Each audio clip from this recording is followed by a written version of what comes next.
For hours, it was a race too close to call. Tonight, while the results are still not known, it looks like we are in a virtual tie. After polling behind Democratic rival Hillary Clinton for months, Senator Bernie Sanders closed the gap with his anti-establishment message, essentially shifting the tone and dynamics of the Democratic campaign. It is rare that we have the opportunity we do now to have a real contest of ideas, to really think hard about what the Democratic Party stands for and what we want the future of our country to look like. On the Republican side, the results of the Iowa caucus were more definitive. God bless the great state of Iowa.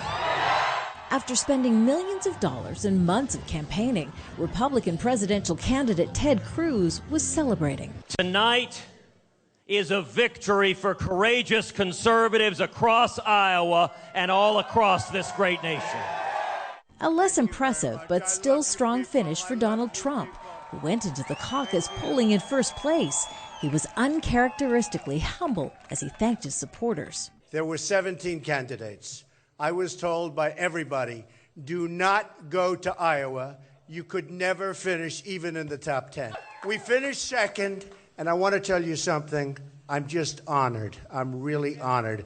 So this is the moment they said would never happen. Most surprising was the showing by Senator Marco Rubio, who promised if he becomes the Republican presidential nominee, he would rebuild the U.S. military and defend gun rights he says have been eroded under a Democratic White House. After 7 years of Barack Obama, we are not waiting any longer to take our country back.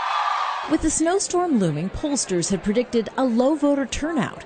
It wasn't the case. Thousands lined up to caucus and declare their support for candidates. Tonight, I have to tell you that I am suspending this presidential bid. But a few did not survive the Iowa caucus. Democratic candidate Martin O'Malley and Republican Mike Huckabee ended their campaigns after finishing with less than 2% support.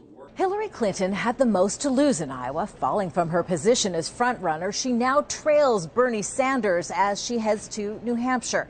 It signals that the once clear victory for Clinton for the Democratic presidential nomination is now distant, and instead ahead is a grueling fight. Kimberly Helkett, Al Jazeera, Des Moines, Iowa.